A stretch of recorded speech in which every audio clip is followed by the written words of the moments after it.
வர்றனா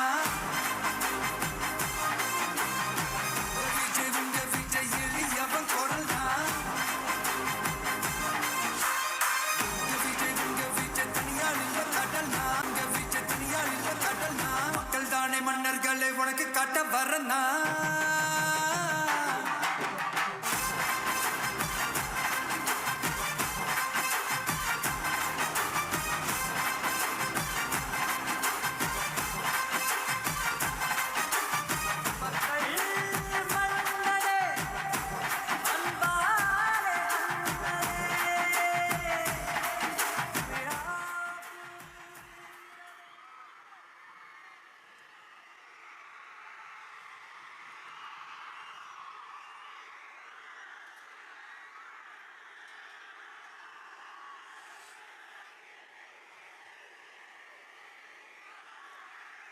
என் நெஞ்சில் குடியிருக்கும்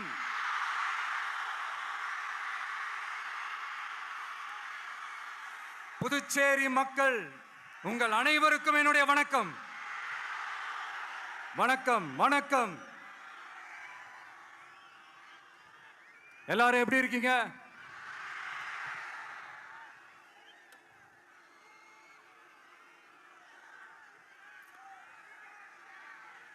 இந்த ஒன்றிய அரசுக்கு தான் தமிழ்நாடு ஒரு தனி மாநிலம், புதுச்சேரி ஒரு தனி யூனியன் பிரதேசம். அவங்களுக்கு தான் தமிழ்நாடு தனி, புதுச்சேரி தனி, இப்படிலாம் இருப்பாங்க. ஆனா நமக்கெல்லாம் அப்படி கிடையாதுங்க. நாமெல்லாம் வேறு வேறு கிடையாது. நாம எல்லாரும் ஒண்ணுதான்.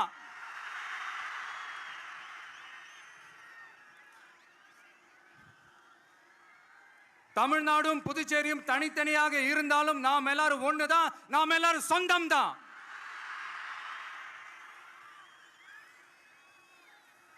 வேற வேற வீட்டுல, வேற வேற ஊர்ல, வேற நாட்டுல, வேற ஸ்டேட்ல இருக்கிறதுனால நாம் எல்லாரும் சொந்தங்கள் இல்லைன்னு ஆயிட முடியுமா?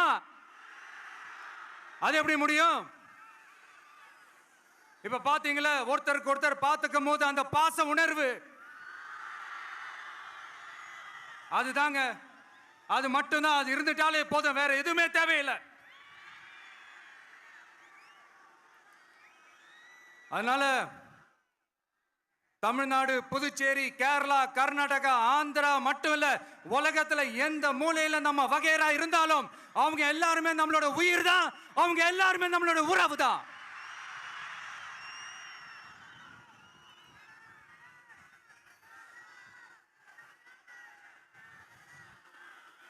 புதுச்சேரினாலே உடனே ஞாபகத்துக்கு வர்றது மணக்குள விநாயகர், அரவிந்தர் ஆசிரமம், வில்லியனூர் மாதான் சொல்லி இவங்க எல்லாரும் ஞாபகத்தில் வருவாங்க. அது மட்டும் இல்ல, மகாகவி பாரதியார் அவர்கள் இருந்த மண், பாவேந்தர் பாரதிதாசன் அவர்கள் பிறந்த மண். அது மாதிரி இன்னும் சிறப்புகளை அடுக்கிக்கிட்டே போலாம். ஆனா அரசியல்னு வந்துட்டா ஒரு முக்கியமான விஷயத்தை பத்தி நம்ம சொல்லி ஆகணும். 1977 புரட்சி தலைவர் எம்ஜிஆர் அவர்கள் தமிழ்நாட்டில் ஆட்சி அமைச்சாங்க. ஆனா அதுக்கு முன்னாடியே 1974லயே இங்க புதுச்சேரியில அவங்களோட ஆட்சி அமைஞ்சது. அதனாலதான் அப்பவே சொன்னாங்க, நமக்காக வந்தவர் எம்ஜிஆர், அவரை தமிழ்நாட்டில் மிஸ் பண்ணிடாதீங்கன்னு நமக்கு அலர்ட் பண்ணதே புதுச்சேரி தான். அப்படிப்பட்ட புதுச்சேரியை நம்மளால மறக்க முடியுமா? அது மட்டும் இல்ல, இங்க இருக்கிற மக்கள் தமிழ்நாடு மாதிரியே புதுச்சேரி மக்களும் என்ன கிட்டத்தட்ட ஒரு 30 வருஷமா என்ன தாங்கி பிடிச்சுக்கிட்டு இருக்கிறீங்க.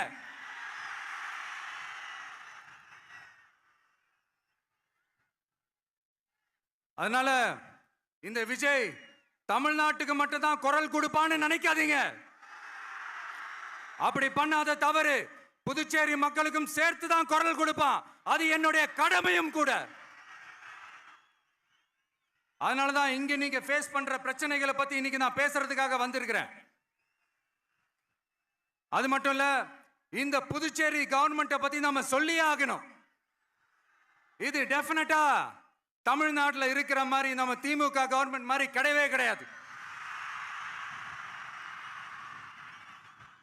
ஏன்னா வேற ஒரு அரசியல் கட்சி நடத்துற நிகழ்ச்சியாகவே இருந்தாலும் அந்த நிகழ்ச்சிக்கு தன்னெழுச்சியா வர நம்ம மக்களுக்கு பாதுகாப்பு கொடுத்து பாரபட்சமே காட்டாம இந்த கவர்மெண்ட் நடந்துகிட்டு இருக்கிறாங்க. அப்படிப்பட்ட இந்த புதுச்சேரி கவர்மெண்ட்டுக்கும் நம்ம புதுச்சேரி சிஎம் சார் அவர்களுக்கும் இந்த நேரத்தில் என்னுடைய மனப்பூர்வமான நன்றிகளை தெரிவிச்சுக்கிறேன்.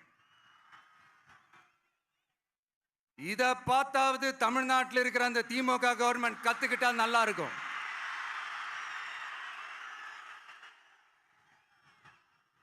ஆனா அவங்க கத்துக்க மாட்டாங்க. பரவாயில்ல, வரப்போற எலெக்ஷன்ல 100% கத்துக்குவாங்க.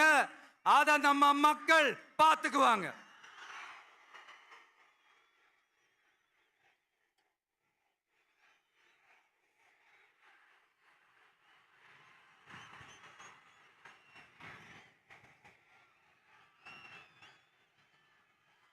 புதுச்சேரியில் இருக்கிற கவர்மெண்டோட கூட்டணி ஆட்சியில் இருந்தாலும் புதுச்சேரிய ஒன்றிய அரசு எதிலையுமே கண்டுக்கல் என்றது புதுச்சேரி மக்களான உங்களுக்கு நல்லாவே தெரியும். மாநில அந்தஸ்து கோரிக்கையை மட்டுமா கண்டுக்கல, இங்க வளர்ச்சி ஏற்படவும் துணை நிக்கவே இல்லைன்னு கேள்விப்படுறோம். இந்த புதுச்சேரிக்கு இன்னும் மாநில அந்தஸ்து கொடுக்கல. மாநில அந்தஸ்து வேணும்னு கேட்டு பல முறை சட்டசபையில தீர்மானம் போட்டு ஒன்றிய அரசுக்கு அனுப்பி வச்சுக்கிட்டே இருக்கிறாங்க.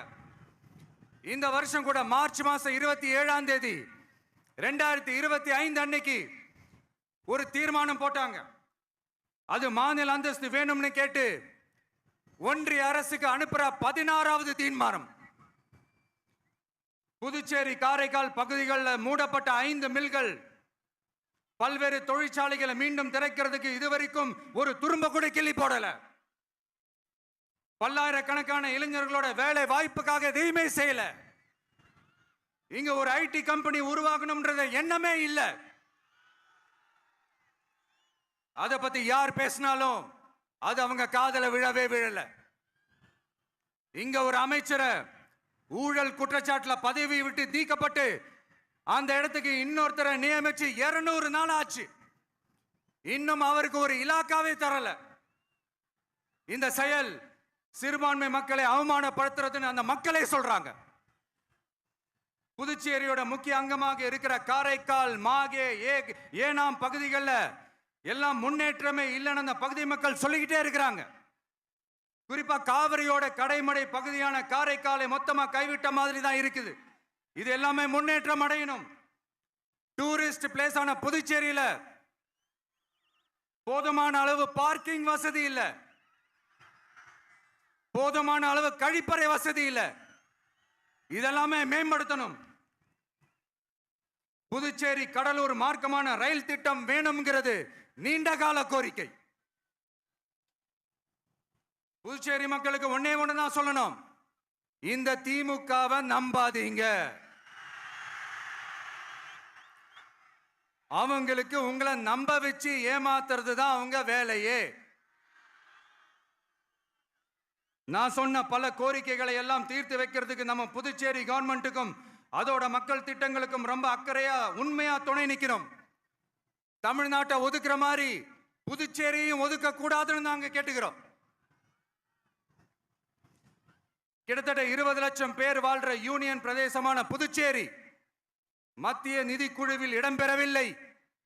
அதனால் மாநிலங்களுக்கான நிதி பகிர்தல் அடிப்படையிலும் யூனியன் பிரதேசங்களுக்கான நிதி பகிர்தல் அடிப்படையிலும் புதுச்சேரிக்கு நிதி ஒதுக்கப்படுவதில்லை. அதனால ஒவ்வொரு ஆண்டும் புதுச்சேரிக்கு தோராயமாகவே மத்திய அரசு நிதியை விடுவிக்கிறது. அந்த நிதியும் அரசு ஊழியர்களின் சம்பளம், ஓய்வூதிய தொகை உள்ளிட்ட திட்ட செலவுகளுக்கே சென்று விடுவதால் மீத தேவைக்கு வெளிச்சந்தையிலும் கடன் பத்திரங்களை கடன் வாங்குகிறது புதுச்சேரி. இந்த நிலைமை மாறணும்னா ஒரே வழி, மாநில அந்தஸ்து நம்ம புதுச்சேரி மக்களோட பல்லாண்டு கால கோரிக்கை. புதுச்சேரிக்கு போதுமான நிதி வரத்து இல்லாததுனால வெளியே கடன் வாங்க வேண்டியதா இருக்கு. புதுச்சேரியோட கடனை குறைச்சு தற்சார்பு பொருளாதாரத்தை வளர்த்தெடுக்க திட்டங்கள் வகுக்கப்பட வேண்டும். மாநில அந்தஸ்து வாங்கின மட்டும் போதாது இல்லையா, தொழில் வளர்ச்சியும் தேவையாச்சே. புதுச்சேரி தென்னிந்தியாவின் முன்னணி இண்டஸ்ட்ரியல் ஹப்பாக மாற்ற எல்லா முயற்சிகளும் எடுக்க வேண்டும். இந்திய அளவில் ரேஷன் கடைகளே இல்லாத மாநிலம் புதுச்சேரி தான். ஏழை எளிய மக்களுக்கு வாழ்வாதாரமே ரேஷன் கடைகள் தான். மற்ற மாநிலங்கள்ல இருக்கிற மாதிரி இங்கேயும் அரிசி, சர்க்கரை, பருப்பு, கோதுமை, எண்ணெய்னு அனைத்து பொருட்களும் வழங்கும் முறை சீராக்கப்பட வேண்டும். கடைசியா மீன்பிடிக்க செல்லும் காரைக்கால் மீனவர்களை அடிக்கடி கைது செய்யும் இலங்கை கடற்படை அவர்களின் படகுகளையும் பறிமுதல் செய்து விடுகிறது. அதனால் நீண்ட போராட்டங்களுக்கு பிறகு அவர்கள் விடுவிக்கப்பட்டாலும் படகுகள் கிடைக்காததால் படு மோசமான நிலைக்கு தள்ளப்படுகின்றனர். இந்த நிலை மாற வேண்டும். நான் மறுபடியும் சொல்றேன், இந்த விஜய் புதுச்சேரி மக்களுக்காகவும் எப்பவும் துணை நிற்பான். வரப்போற புதுச்சேரி தேர்தல் களத்துல நம்மளுடைய தமிழக வெற்றி கழகத்தின் கொடி பட்டொளி வீசி பறக்கும். கான்பிடென்டா இருங்க, நல்லதே நடக்கும். வெற்றி நிச்சயம். மீண்டும் சந்திக்கும் வரை நன்றி, வணக்கம். மக்கள் எங்க உரிமை காவல்.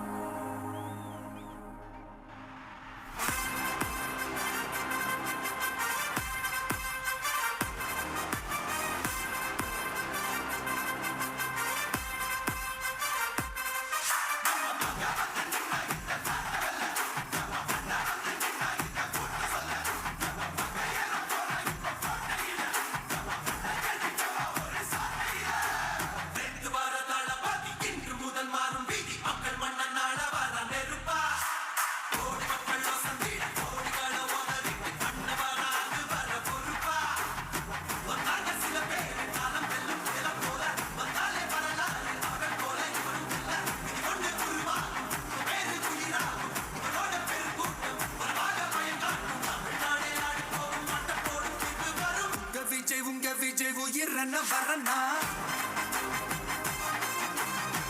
விஜய் உங்க விஜய் எளியவன் குரல்னா, விஜய் உங்க விஜய் தனியாள் இல்ல கடல்னா, விஜய் உங்க விஜய் எளியவன் குரல்னா, விஜய் உங்க விஜய் தனியாள் இல்ல கடல்னா. மக்கள் தானே மன்னர்களை உனக்கு காட்ட வரனா.